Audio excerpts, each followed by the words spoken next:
So moving on through our advanced series, we have the Swan Dive. The Swan Dive is an exercise in extension. It's one I would love to avoid. However, those exercises that are the most challenging for us typically are the ones we need the most. And I know my shoulders and my chest tend to be tight. That whole anterior, through the hips as well, anterior sheath, tends to be a bit tight and restricted on me.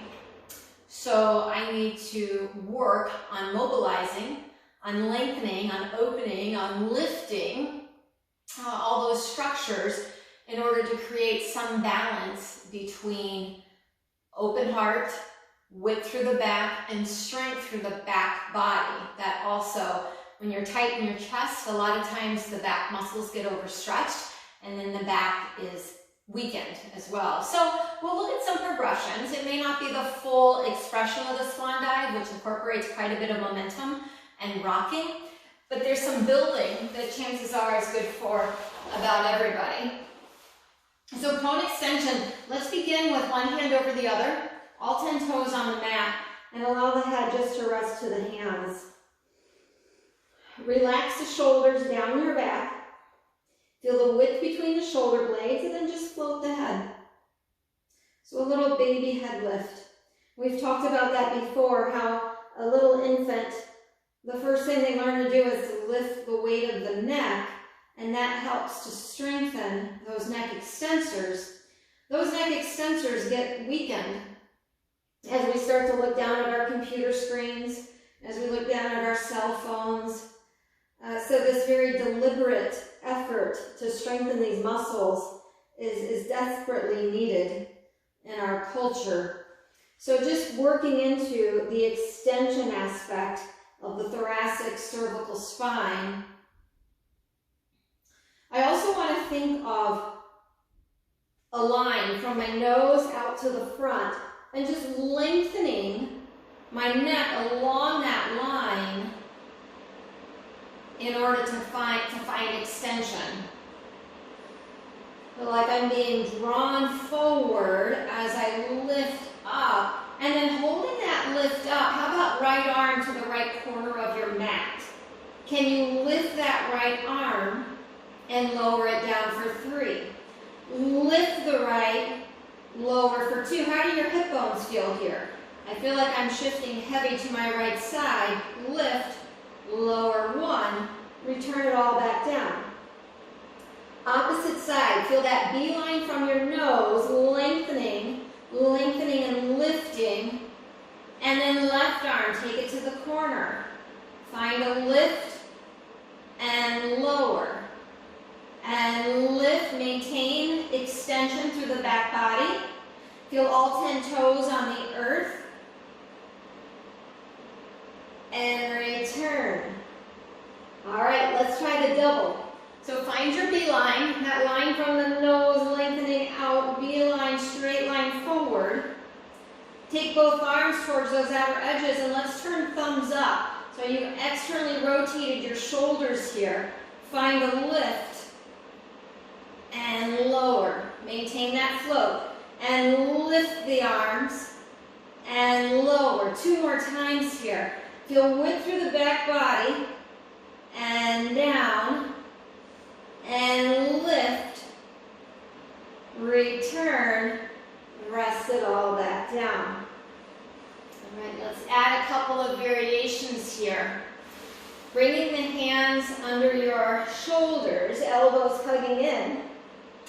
Traction the heels of the hands back in order to draw your body forward. Hugging the elbows in, pulling the heart forward. It doesn't have to be a high lift here.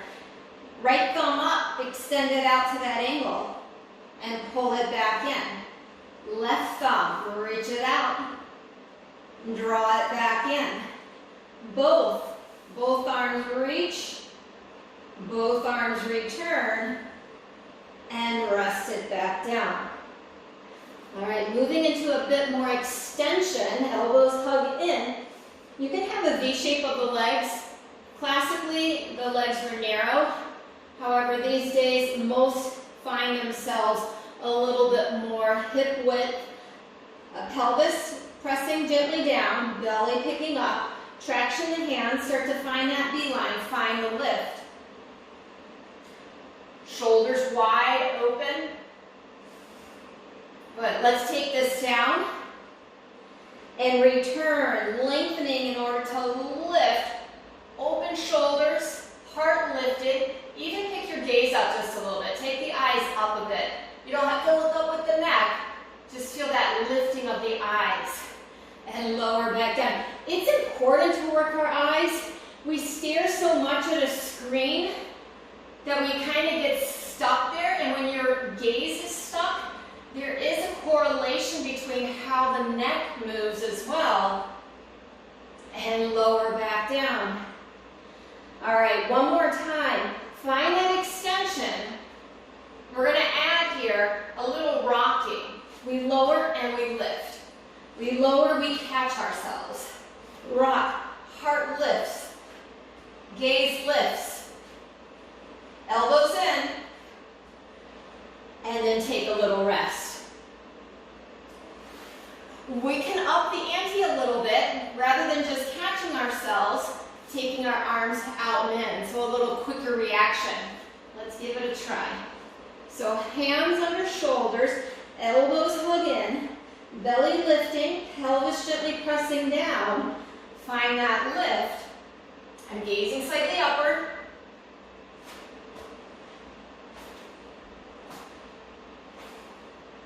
Keep the gaze up. And then rest. So that's advanced. It's not most advanced. I'll try to show you the most advanced, which is an effort of really throwing the arms back overhead a bit. Those of us who aren't tight in the shoulders, front body, it almost appears that the individual, the crown of the head could almost touch their feet. It's this huge seesaw effect. That won't be me, and that's okay. We do what's within the realm of our own body. So let's try. Hands under shoulders, elbows hug in. Find that starting position, gazing up.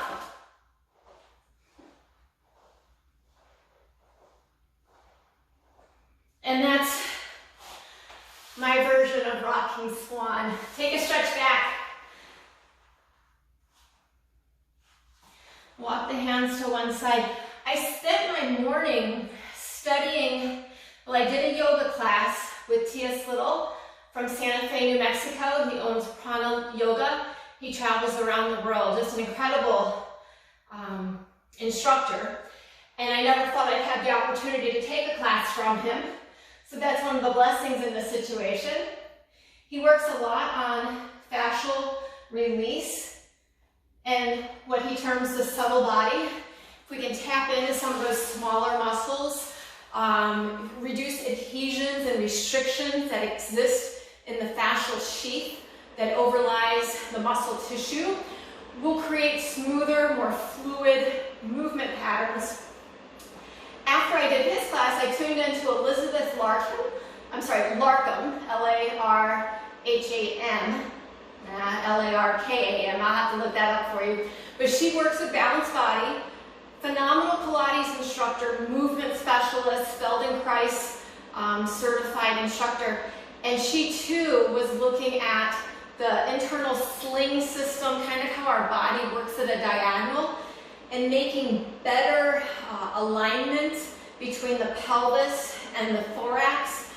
And to create that, also, she focuses a lot on myofascial type release movement patterns.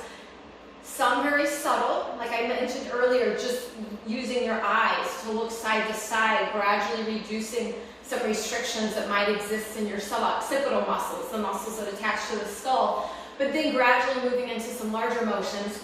This was a free webinar. She's doing it for 4 weeks through Balanced Body.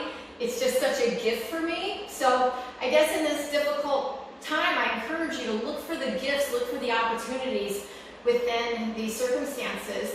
I wish you well. Take care of yourself and see you next time. Bye-bye.